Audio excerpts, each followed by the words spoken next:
Hai, Assalamualaikum warahmatullahi wabarakatuh. Saya Maya Sari dengan NIM B2206513 kelas E Palopo Bone, program studi S1 Kebidanan Universitas Megabuana Palopo. Video edukasi ini bertujuan untuk pemenuhan tugas final mata kuliah Evidence Based dalam Praktik Kebidanan dengan dosen pengampu Ibu Alifa Usman SST MKes. Judul tugas Evidence Based Clinical Decision Making and Scope of Practical, atau pengambilan keputusan klinis berbasis bukti dan ruang lingkup praktis. Pengertian evidence based. Evidence based artinya berdasarkan bukti, artinya tidak lagi berdasarkan pengalaman atau kebiasaan semata. Semua harus berdasarkan bukti. Bukti ini pun tidak sekedar bukti, tapi bukti ilmiah terkini yang bisa dipertanggungjawabkan. Evidence-based practice adalah sebuah proses yang akan membantu tenaga kesehatan agar mampu up-to-date atau cara agar mampu memperoleh informasi terbaru yang dapat menjadi bahan untuk membuat keputusan klinis yang efektif dan efisien, sehingga dapat memberikan perawatan terbaik kepada pasien. Pengalaman klinik. Pengambilan kesepakatan klinis berdasarkan pembuktian mengambil keputusan yang tepat dalam asuhan kebidanan yang dilakukan oleh bidan profesional dipengaruhi oleh pengalaman klinik yang dimiliki dan hasil-hasil riset terbaik, sehingga kualitas asuhan kebidanan berbasis pembuktian terjaga. Bidan yang melaksanakan praktiknya berdasarkan pengalaman klinik yang dimiliki dan hasil-hasil riset yang terbaik berarti telah melaksanakan evidence-based dalam kebidanan. Pengambilan keputusan klinis dalam asuhan kebidanan. Pengertian. Proses pengambilan keputusan merupakan bagian dasar dan integral dalam praktik suatu profesi, dan keberadaannya sangat penting karena akan menentukan tindakan selanjutnya. Menurut George R. Terry, pengambilan keputusan adalah memilih alternatif yang ada.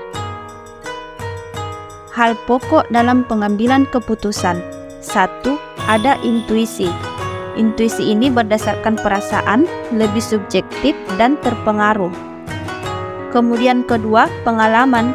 Pengalaman mewarnai pengetahuan praktis. Seringnya terpapar suatu kasus meningkatkan kemampuan mengambil keputusan terhadap suatu kasus. Ketiga, fakta. Keputusan berdasarkan fakta. Keputusan tersebut lebih real, valid, dan baik.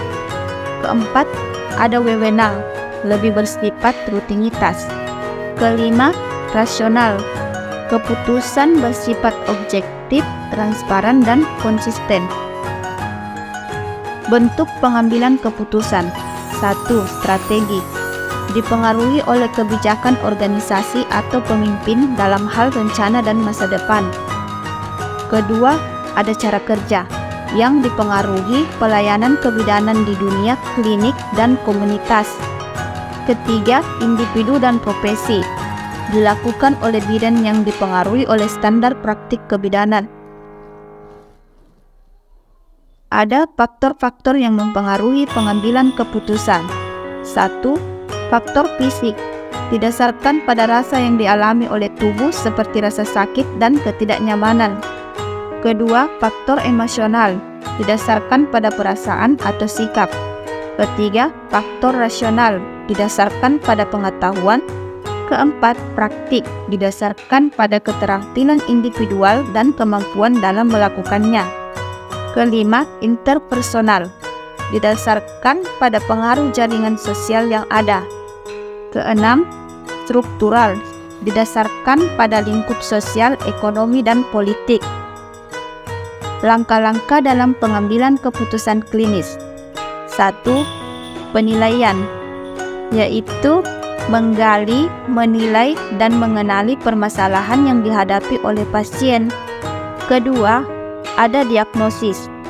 Setelah mengumpulkan beberapa informasi, tenaga kesehatan mulai merumuskan suatu diagnosis yang disebut diferensial atau diagnosa banding.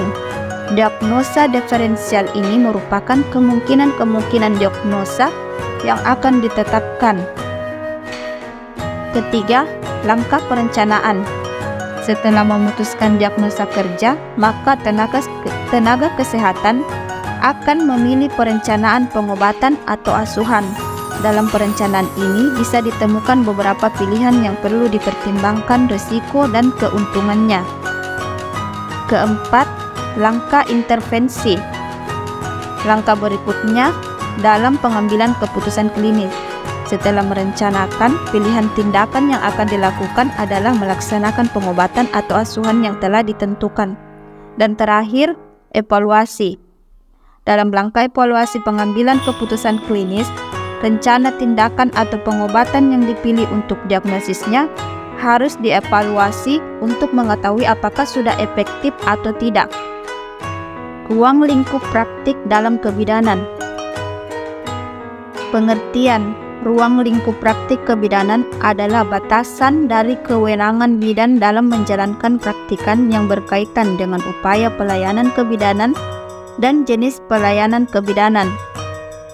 Ruang lingkup kebidanan meliputi remaja putri, wanita pranikah, wanita selama masa hamil, persalinan dan nifas, asuhan pada bayi baru lahir, bayi dan balita, serta wanita pada masa interval dan menopause. Itulah tadi beberapa penjelasan dari evidence-based clinical decision making and scope of practical. Kurang dan lebihnya mohon dimaafkan. Akhir kata saya ucapkan wassalamualaikum warahmatullahi wabarakatuh. Sampai jumpa.